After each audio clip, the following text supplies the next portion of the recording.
My name is Fyodor Johnson. I'm more of an impatient person, and I like to eat my food quickly, and I like burgers and sandwiches which I can just stuff in. Especially, I've always been a fan of BLT sandwich. That day happened to be a day off for the surgical clinic I run. I'd spent the late morning at my favorite spot, a diner near the station known for its chicken dishes, having a drink and getting into a good mood. For a finishing touch, I had a chicken and egg sandwich that served as both my breakfast and lunch. My clinic is located in a regional city with a population of just under 100,000. Near the station, there is a decent amount of commercial facilities. In the middle of the shopping street extending from the station, there's the diner, and a few doors down, my clinic. If you go through the shopping street, residential areas flank both sides, and straight ahead leads to a low-lying mountain dotted with farms. My family home is also located on that mountain, and used to produce specialty summer oranges. My parents are both gone. They passed away in their late 80s, so they must have had a fulfilled life.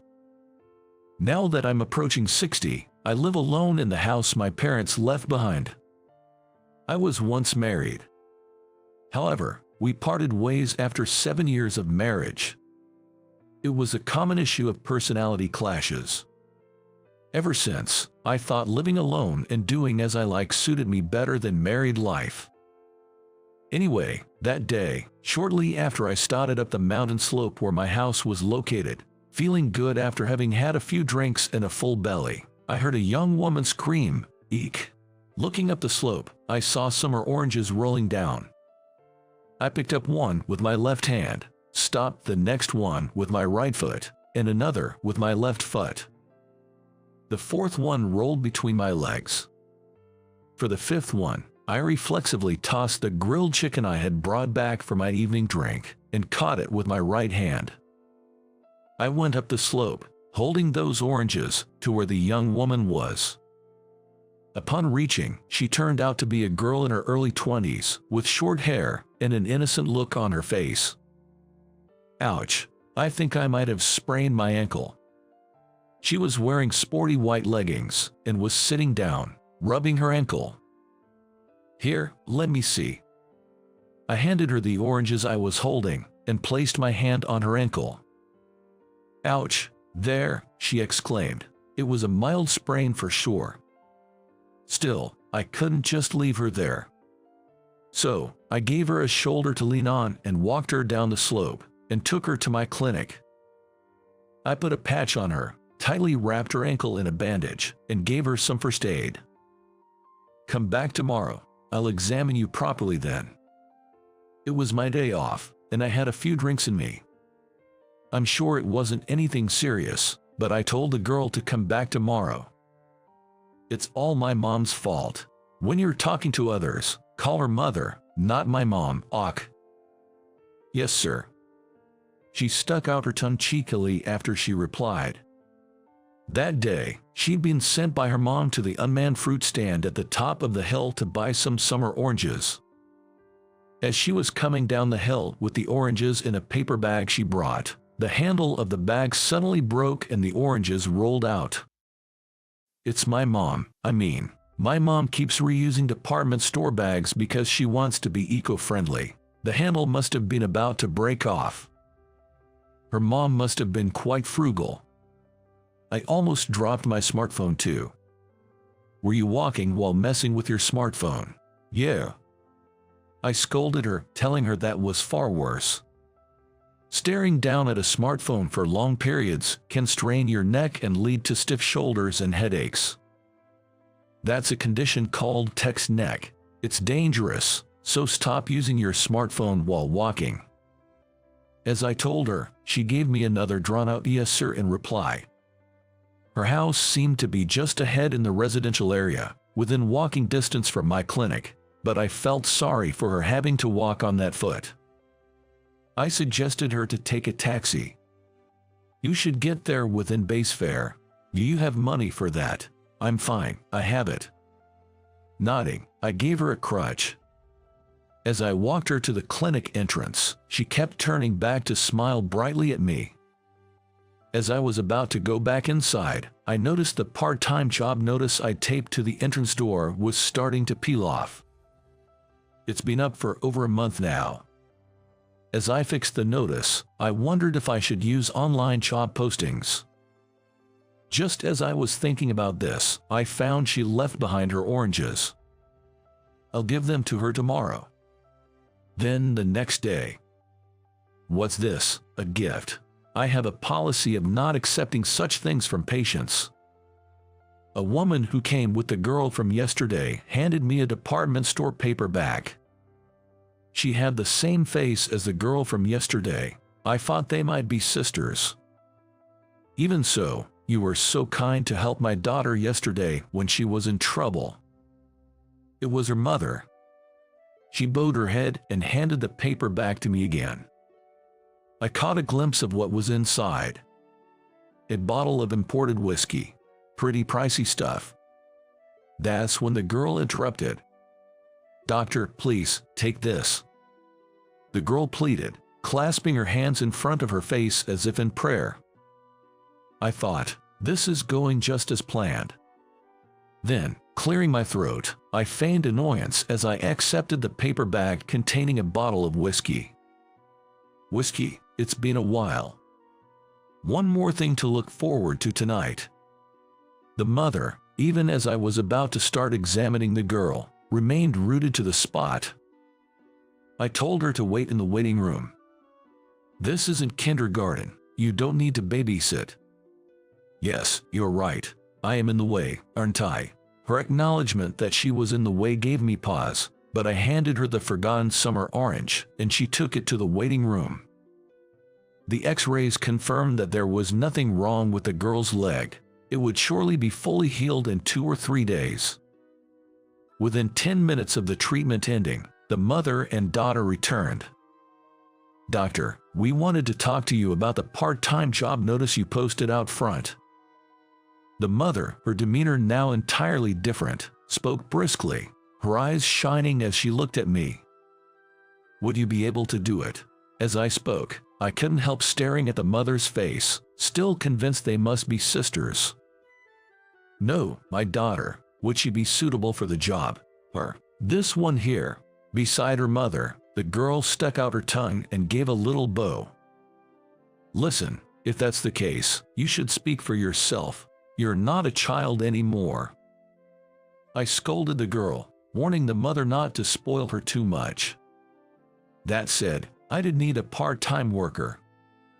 It's reception work, but it's not that difficult once you get used to it. So, I decided to hire the girl.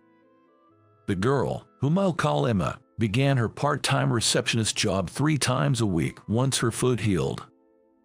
She was usually quite dependent on her mother when they were together, but when alone, she showed a responsible side and quickly learned the job. Moreover, her vibrant and cheerful smile was well received by both the staff and the patients. However, this also brought some trouble for me. Doctor, let's walk together there." Emma would always wait for my work to finish, and as soon as I left the clinic, she would dart over, crossed her arm with mine. And then, resting her head on my shoulder, she would start skipping along. "That's enough. Stop that." "Why?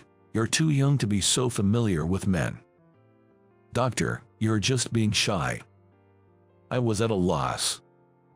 I had taken in quite a naughty girl. A month or so had passed since Emma started her part-time job at my place, when one day, "My daughter, she's always grateful for your help." Emma's mother, Mary, visited the clinic with a smile as radiant as Emma's. Then, she offered a box of sweets, saying, "This is for all of you." I thanked her and accepted it. Then, she handed me a paper bag from a department store, saying, "And this is for you, doctor." Mary looked down shyly. Somehow, her behavior made my heart skip a beat. This is not a gift from a patient, so it should be okay, right? Oh, well, thank you. When I looked into the bag, there was a bottle of high-end whiskey. Doctor, you do like your drink, don't you? I'm not averse to it. But the last time I brought you one, you looked somewhat grim, yet the corners of your lips were raised. You looked quite pleased. Mary stuck out her tongue playfully. Even her gesture resembled her daughter, Emma. On my next day off, I had a drink at my usual diner, and for my final meal, I ordered favorite grilled chicken. Oh, wait a second. I hastily withdrew my order. I'm not in the mood for a chicken today. I told the owner of the diner so. How about fried rice? No, that's not it either. I've decided on risotto. On my way home, as I began to climb up the hill, a summer orange came rolling down from above. I picked it up and looked up the hill. Emma was there, smiling mischievously. Emma waved her hand and started running down the hill towards me. Don't fall, be careful. When she got to where I was, she stopped, placed her hands on her knees, and caught her breath. There was a faint sweet scent coming from her. Doctor, have you been drinking? I nodded. What did you eat? Well, some side dishes and, for the last dish, risotto. Emmy asked what I would do for dinner. I told her I hadn't decided yet. In that case, come over to my place, let's eat together. Without waiting for my response, Emma took out her phone and called her mother, Mary. It's settled, doctor. My mom also wants to treat you to dinner. Call her mother, not my mom. There was still some time left until dinner. I decided to part ways with Emma and headed home. We agreed to meet in front of the clinic at 5 p.m. When I arrived at the clinic at 5, Emma was already there, passing the time on her smartphone, waiting for me. You should limit your time on that smartphone. Emma shrugged and stuck her tongue out at me cheekily. As we began walking towards her house, she, as usual, looped her arm through mine. I had given up on any futile resistance. Is your father around? She replied plainly that she doesn't have father. My mom, she's a single mother, so my father was never in the picture. I regretted asking, sensing I might have asked something I shouldn't have. My mother works the cash register at a large supermarket across the train station. Emma continued, chest swelling with pride. She boasted about how her mother, Mary, was faster and more accurate at the register than any other employee. Not only that, she treated every product with the utmost care. There was no doubt that for Emma, Mary was a mother to be proud of. The place where Emma and Mary lived was an old two-bedroom apartment that had seen many years pass by. I hope it's okay to drop by so suddenly tonight, I began. Oh no, it's our pleasure. After all, it was Emma who insisted on bringing you over, wasn't it? As Mary and I exchanged greetings at the entrance, Emma pushed me from behind into the house. On the modest-sized dining table, there was an array of dishes that Mary had apparently prepared for dinner. Beef and potato stew, Cobb salad, rib steak, and grilled salmon. The food was simple, but it had that classic, comforting taste of home. As Emma guided me to my seat at the table, Mary brought out a can of beer from the refrigerator. Oh dear, it's still lukewarm, isn't it? Emma jumped in. That's what I told you to pick some up from the convenience store on the way here. But buying it from the supermarket where I work is cheaper since I get a staff discount. Soon enough, a playful argument broke out between mother and daughter. For some reason, I ended up playing the mediator. All right, let's settle down. Whether it's cold or lukewarm, beer is still beer, it's perfectly fine. And so, Emma, Mary, and I shared a meal around the dining table. I don't think we've ever had dinner with a man at home like this, have we? Emma mused. But dear, we've had dinner with Tom before, remember? Mary reminded her. That was when we were kids. He was just a boy, not a man. She then turned to me and explained that Tom was just an old childhood friend from kindergarten. Excuse me, I need to use the restroom." "Emma, you don't need to announce that." Mary reprimanded her hastily, and then turned to me, bowed her head. Emma stuck her tongue out at me before scampering off to the restroom. Mary took a sip of her beer, which she claimed she rarely drank, her cheeks turning a shade of pink. "You know, the day you helped Emma, she twisted her ankle, and you scolded her. She told me all about it." I'm sorry about that." "No, it's okay. She seemed quite happy about it." "Happy about being scolded by me?" "Yes." Mary spoke to me. She's been raising her daughter, Emma, as a single mother, working hard to prevent anyone from blaming her lack of a father. She said Emma turned out to be such a good, obedient girl. But still, just being a mother, I feel like I can't scold her properly. At that moment, Emma returned from the bathroom. Emma, with a carefree air, hugged me from behind. "Hey, did you wash your hands properly?" At 10:30 in the evening. I left, seen off by Mary and Emma. As I was climbing up the hill towards my house, I started to think. Usually, on my days off, I only thought about going to bed early to prepare for the next day. But that night, the one I spent with Mary and Emma, it felt like a waste to just go to bed. Maybe I should take a walk around before heading home. So, I changed direction and strolled around the night streets, gazing at the blue moon.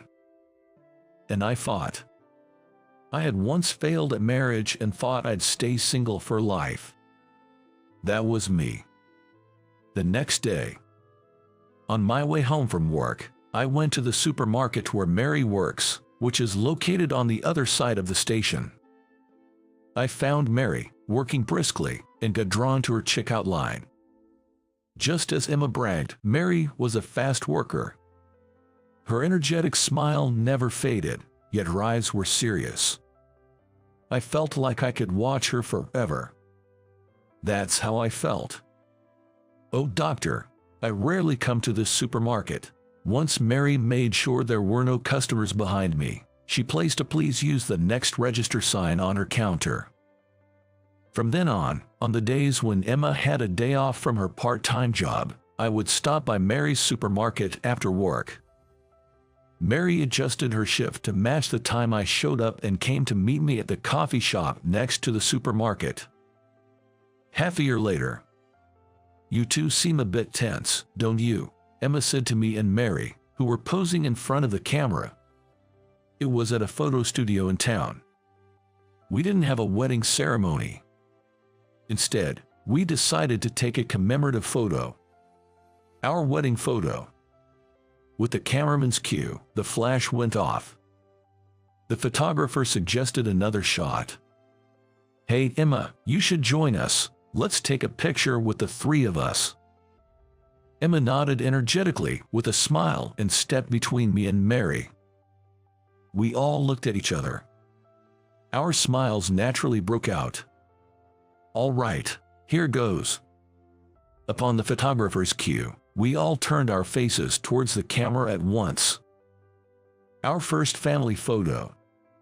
It must have turned out beautifully. How did you like it? Your subscription to the channel encourages us to keep producing. See you in the next video.